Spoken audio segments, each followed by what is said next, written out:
بسم الله الرحمن الرحيم الحمد لله الذي أنزل على عبده الكتاب ولم يجعل له عوجا قيما لينذر بأسا شديدا من لدنه ويبشر المؤمنين الذين يعملون الصالحات أن لهم أجرا حسنا.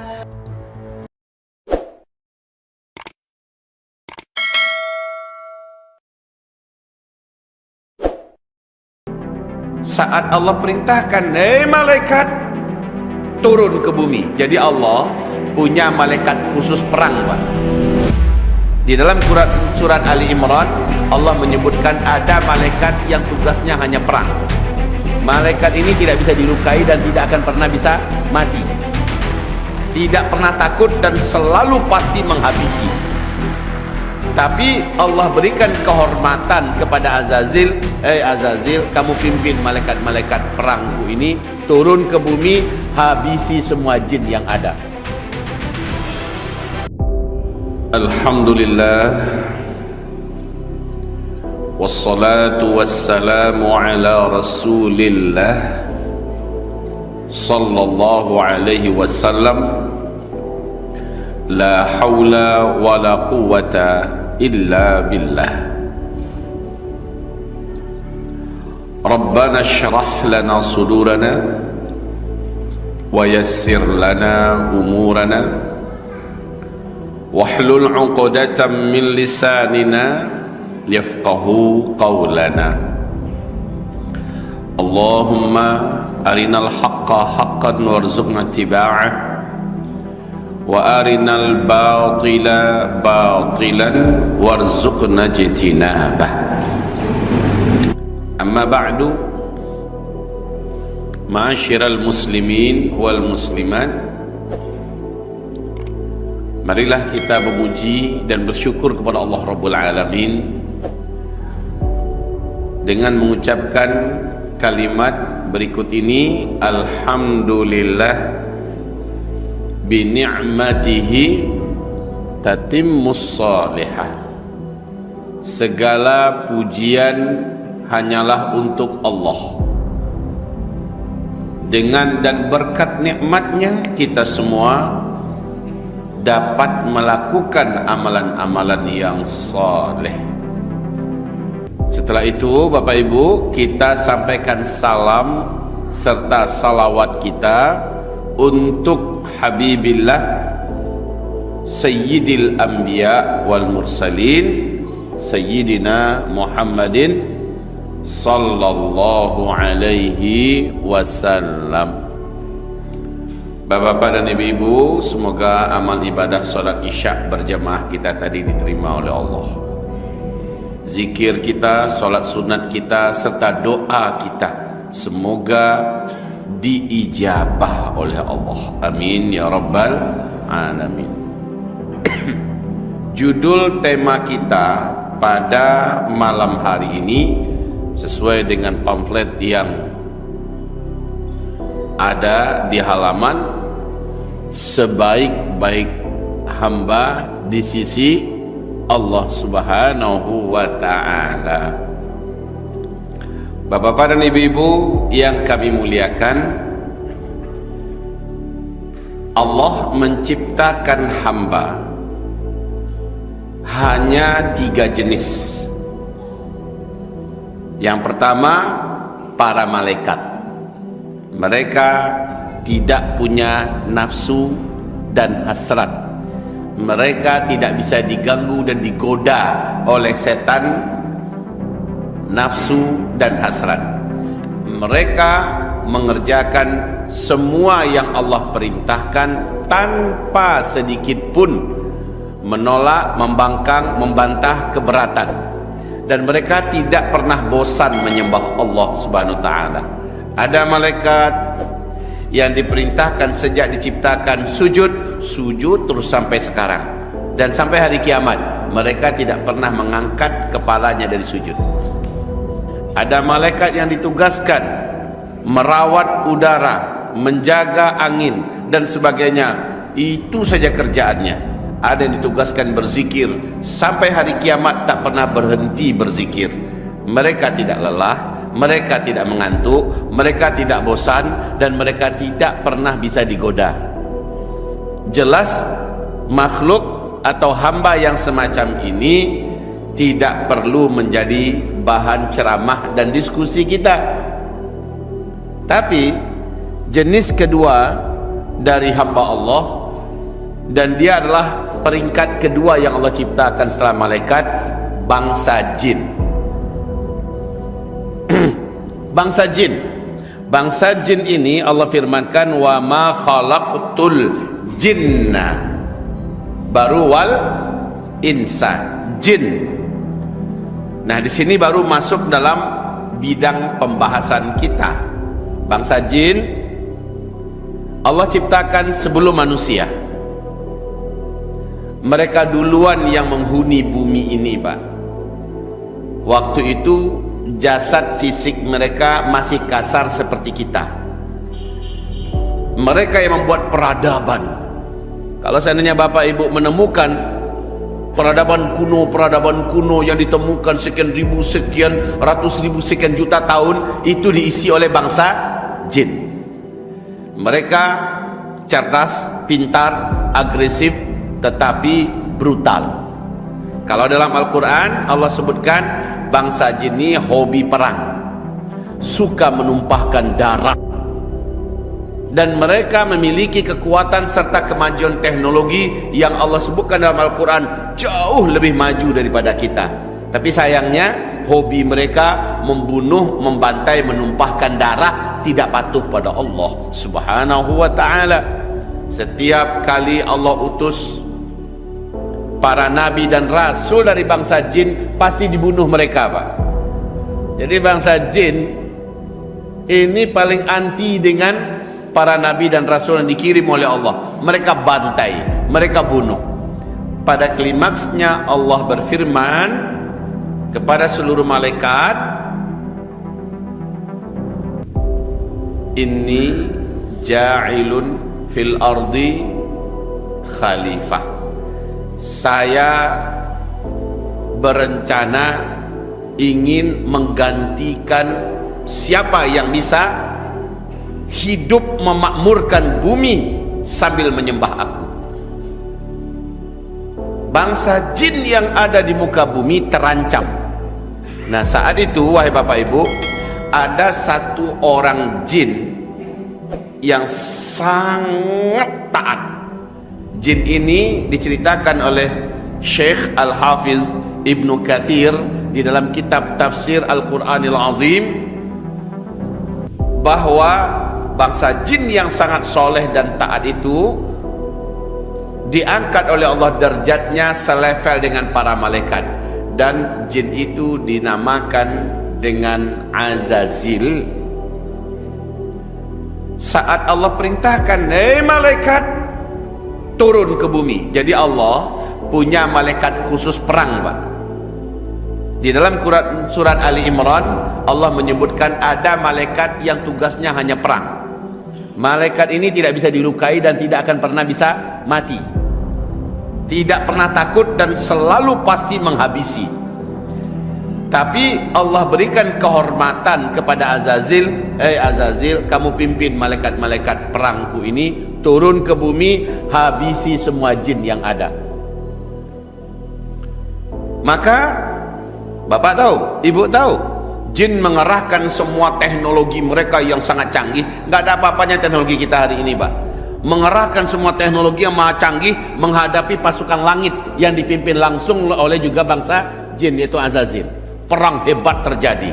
Cuma malaikat ini nggak mempan peluru, nggak bisa dilukai, nggak pernah kena lelah, siang malam perang tanpa berhenti. Kalau jin karena manusia biasa, ada hawa nafsunya, ada lelahnya, ada ngantuknya, dan pada akhirnya ada takutnya. Singkat cerita, Allah memberikan instruksi dari langit, Azazil, pimpin malaikat perangku, habisi semua jin yang ada di dunia.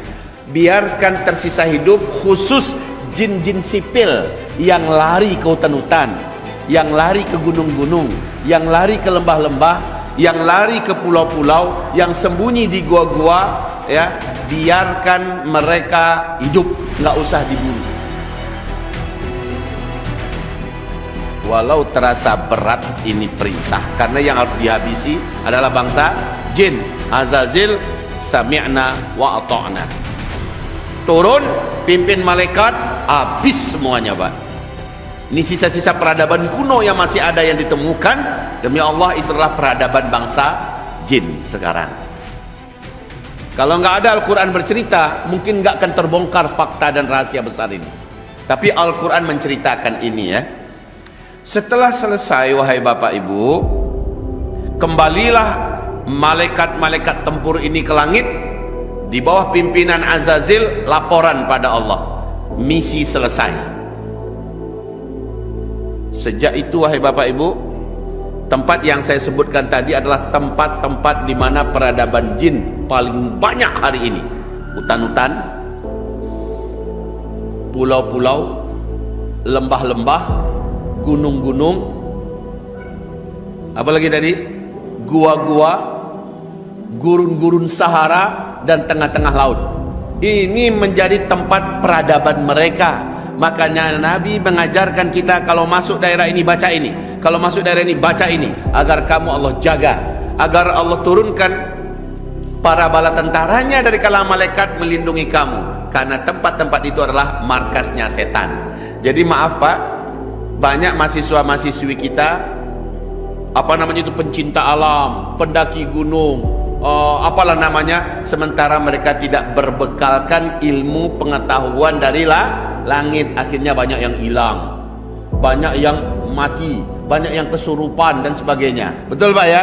Karena mereka tidak berbekalkan ilmu dari Allah. Singkat cerita, selesai misi itu, Allah Subhanahu wa ta'ala berfirman, aku akan ciptakan makhluk baru yang akan menyembahku di muka bumi. Aku sebut dengan manusia, basyaran atau insan. Di sini Azazil menunjukkan protesnya, tetapi dengan cara tidak langsung kepada Allah, namun dia bisikin malaikat-malaikat yang ada, dan disuruhnya malaikat yang ngomong kepada Allah. Apa kata Azazil? Kita menghabisi bangsa jin karena mereka durhaka pada Allah, karena mereka hobi perang dan menumpahkan darah. Kalau seandainya makhluk baru Allah ciptakan, pasti akan terulang kisah berikutnya yang sama. Katakan pada Allah, cukuplah kita saja makhluknya khusus menyembah Allah, kita tidak akan durhakai Allah. Ini sebenarnya adalah keberatan Azazil, karena bangsanya sudah dihabisi, lalu digantikan makhluk baru yang lain. Oleh malaikat dengan lugu mereka menjawab, qalu ataj'alu fiha man yufsidu fiha wa yasfikud dima. Mereka berkata, ya Allah, nanti hasilnya jangan-jangan bakalan akan sama. Ya Allah, kau ciptakan makhluk baru untuk menyembahmu di muka bumi, hasilnya akan terulang seperti yang dibuat oleh makhluk sebelumnya, menumpahkan darah di mana-mana. Engkau dimaksiati ya Allah, tidak ada yang akan menyembahmu.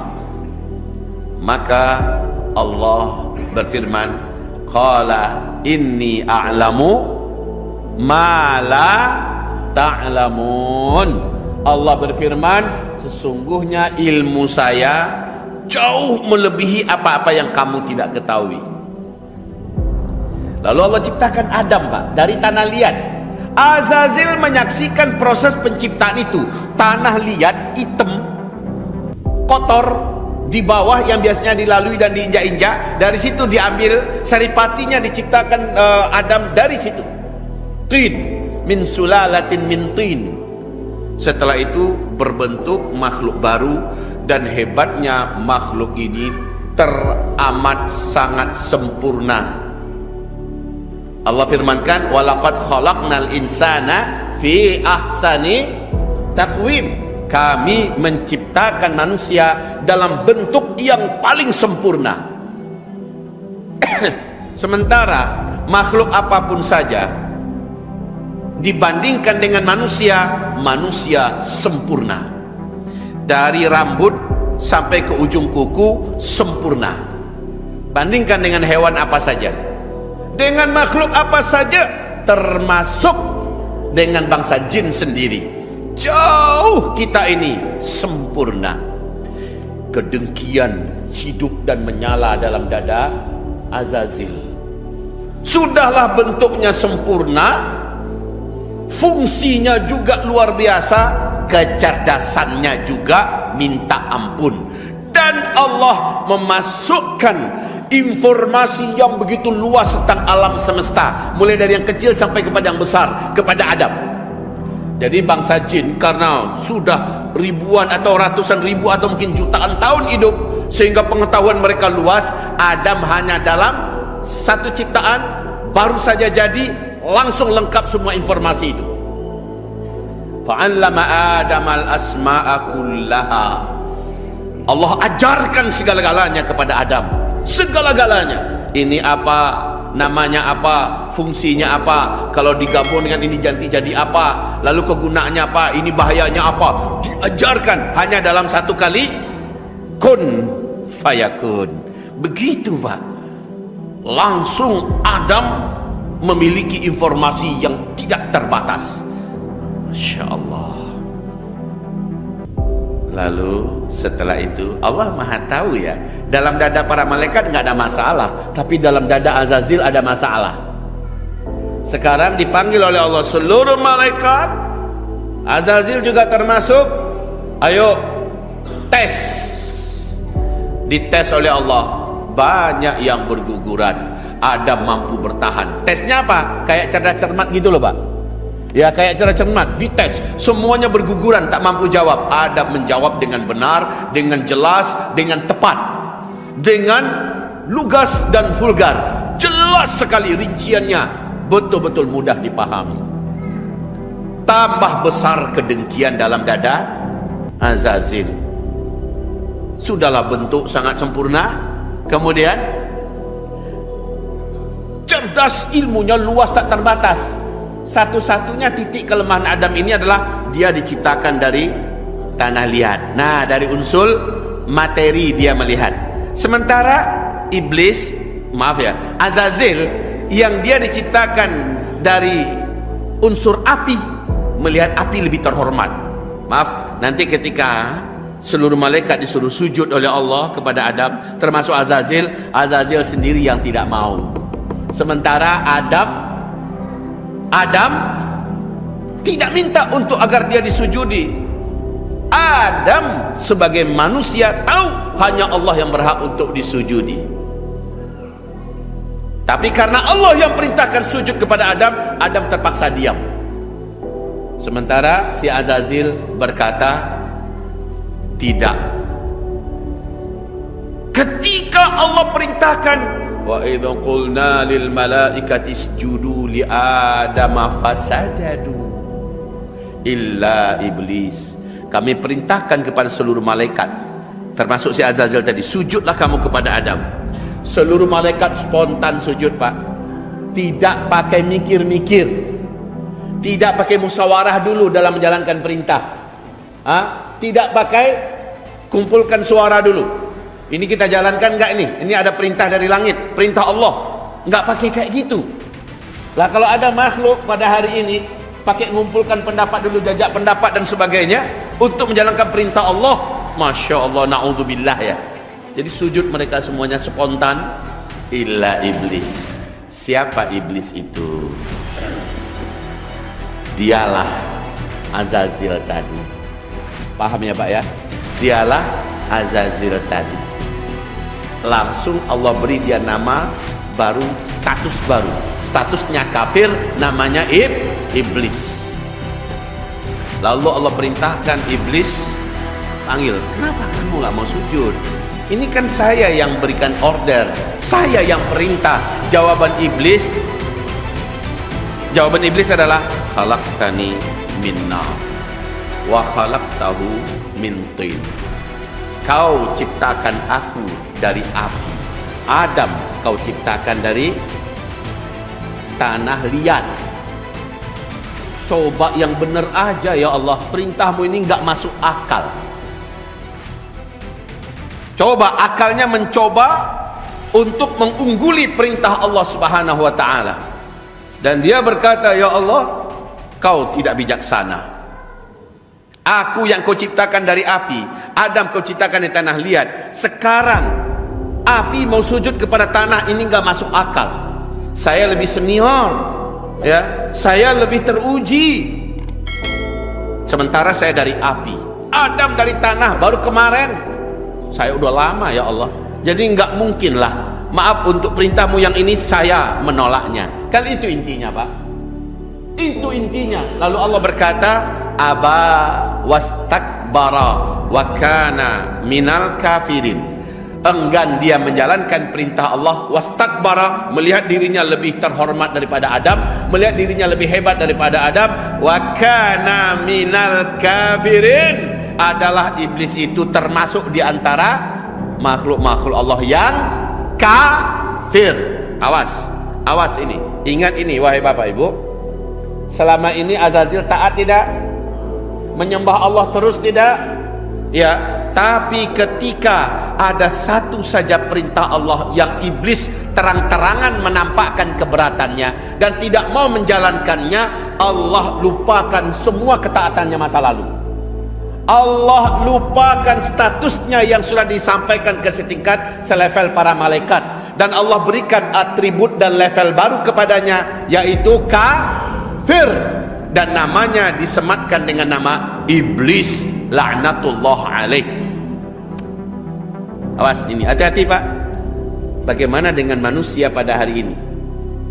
Tahajud, sholat 5 waktu ke masjid, duha, puasa Senin Kamis, umroh tiap sebentar, berinfak sedekah kemana-mana, dan sebagainya dan sebagainya. Ternyata ada satu atau dua perintah Allah atau larangan Allah yang kita keberatan dan kita menolaknya. Ayo, jadi iblis nggak kita? Kita ambil nih pelajaran dari sini. Jadi iblis nggak kita?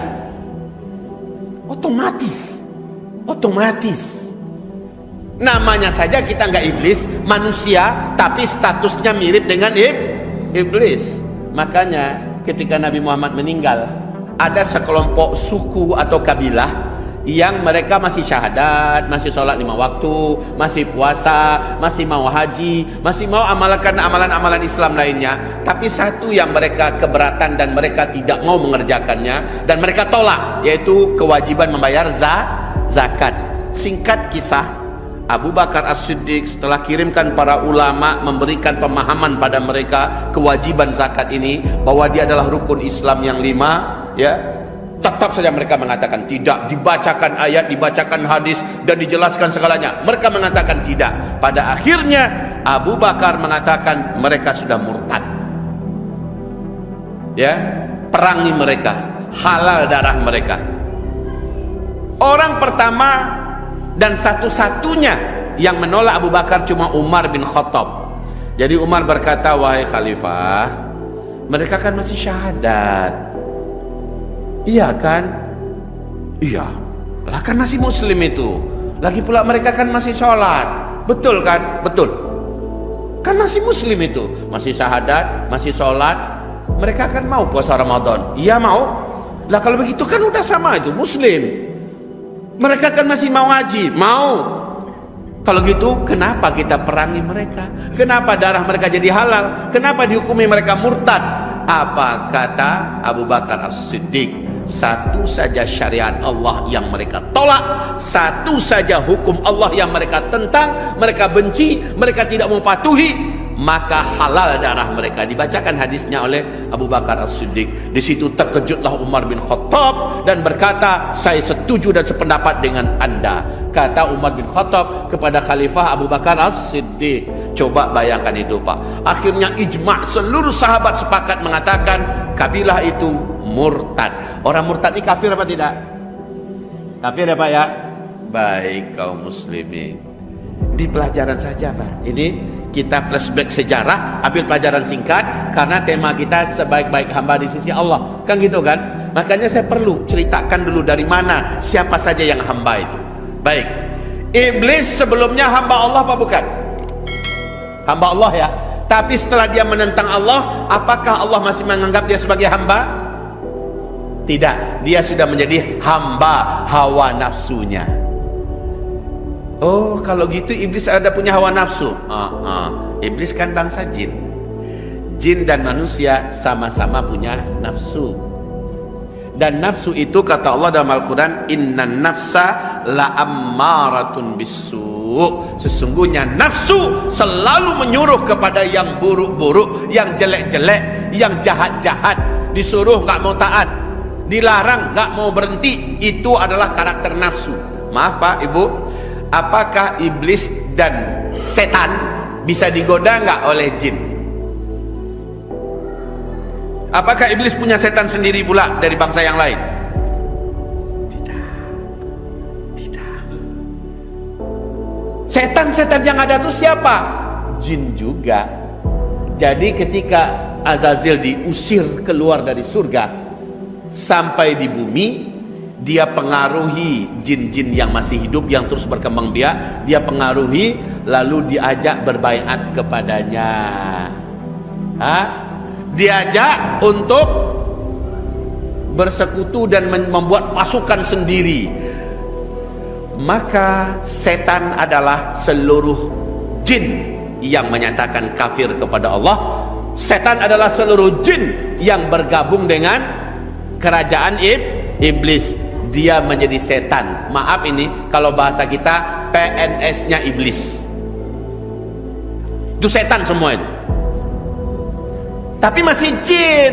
Iblis jin, setan jin, dan semuanya yang tersisa di luar PNS yang gabung dengan iblis tetap saja namanya jin. Ada jin fasik, ada jin preman, ada jin taat, ada jin soleh. Itu ada Pak. Oke, karena pengajian kita bukan tentang masalah alam jin. Kalau Bapak mau, sampai subuh saya bongkar alam jin ini. Kalau Bapak Ibu mau ya, kita buka daurah khusus 1 malam suntuk membongkar alam jin. Kalau Bapak Ibu mau. Saya hobi membicarakan itu, dan itu adalah bahagian daripada yang sudah saya dalami pengetahuannya. Sebatas yang Allah berikan, saya bisa sampaikan kepada Bapak Ibu. Tapi kan bukan itu tema kita. Tema kita sebaik-baik hamba di sisi Allah. Itu tema kita kan? Mana dia? Ya sudah, itu udah kurang lebih. Jadi wahai Bapak Ibu yang kami muliakan, apakah iblis bisa digoda oleh setan? Tidak. Apakah setan sendiri bisa digoda oleh setan yang lebih halus darinya? Tidak. Karena makhluk Allah yang berakal, yang disuruh menyembah Allah cuma 3 jenis: malaikat, jin, dan manusia. Biar Bapak paham. Lalu Ustadz, Buya, bagaimana dengan makhluk kuntilanak? Bagaimana makhluk siluman, makhluk peri, dedemit, wewe gombel, Gundurwo, Sontoloyo, apalagi dah. Sebutkan nama-nama yang lain Pak. Bagaimana dengan makhluk-makhluk itu? Antu penasaran, roh gentayangan dan sebagainya. Jawabannya adalah semua yang Bapak kenal dengan sebutan ghost, bahasa Arabnya ghaul, ya, yaitu adalah hantu setan, semuanya adalah jin. Titik. Nggak ada yang lain Pak. Jin. Oh, dia udah meninggal, menampakkan diri dalam bentuk fulan, dalam bentuk syekh, anu segala macamnya.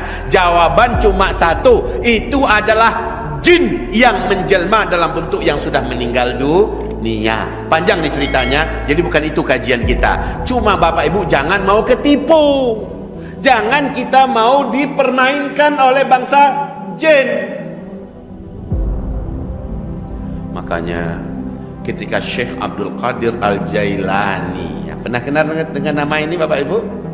Syekh Abdul Qadir Al-Jailani, saat beliau sedang tahajud, tiba-tiba turun cahaya dari langit, menampakkan sosok yang mengeluarkan cahaya dari tubuhnya. Jubahnya putih, jenggotnya bersih putih bercahaya, ya. Dia menggunakan pakaian kehormatan, mengeluarkan cahaya putih semuanya. Dan dengan singkat sosok ini berkata, engkau sudah menembus batasmu. Aku adalah Rabbmu, Tuhanmu yang selama ini engkau sembah. Makammu dengan aku telah meninggalkan makam manusia keseluruhannya. Tidak ada lagi kewajiban syariat bagimu. Engkau berbuat taat, engkau berbuat maksiat, engkau tetap kekasih yang aku cintai. Tidak ada lagi kaitan engkau dengan syariat. Mendengarkan itu, langsung saja Syekh Abdul Qadir Al-Jailani mengambil segenggam pasir. Karena orang dulu Pak, belum ada dicor-cor semen kayak gini ya. Masjid Nabi saja masih pakai tanah dan pasir Pak ya. Sehingga kalau hujan lebat, kata para sahabat, sampai-sampai kening kami dan hidung kami serta tapak tangan, lutut semuanya bergelimbang dengan lumpur. Itu saking bertanah berpasirnya. Nah wahai Bapak Ibu, diambilnya pasir, langsung dibacakan, enyah kamu wahai syaitan yang terlaknat, pergi kamu, bismillah, Allahu Akbar. Menjerit berangkat.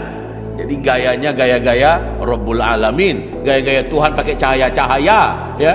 Dilempar pakai pasir, bismillah, Allahu Akbar, menjerit. Sok-sok mengatakan, saya Tuhan yang kamu sembah ya. Kamu sudah menembus batas, makammu dengan aku sudah tidak ada lagi jarak ya. Engkau sudah tidak lagi terkena oleh syariat yang selama ini aku wajibkan pada hamba-hambaku. Engkau buat dosa, engkau buat ketaatan, nggak ada lagi ngaruh antara hubungan kamu dengan aku. Mendengarkan itu langsung diusia tagaknya. Allah, hujan lebat langsung ya. Ini kajian ini langka Pak, langka. Macam seolah-olah langit sangat bersuka cita dengan pengajian ini. Yang jelas jin dan setan ngamuk-ngamuk masalah ini dibongkar. Ya, untuk Bapak Ibu ketahui, saat ini di lokasi kita cuman saya dan Bapak Ibu tidak bisa melihat, penuh dengan bangsa jin sekarang nih. Ikut dengar mereka Pak, ikut dengar mereka. Ada yang menggerutu, ada yang sakit hati, dan ada yang bersyukur. Di antara yang mendengar ini, tapi khususnya jin-jin dari bangsa, setan-setan dari bangsa jin, semuanya dendam kesumat dengan Zulkifli Muhammad Ali. Kaji pajam. Wahai Bapak, Ibu, hamba-hamba Allah yang kami muliakan. Oke ya. Jadi mudah-mudahan Bapak Ibu semua tercerahkan oleh penyampaian saya di sesi pertama ini.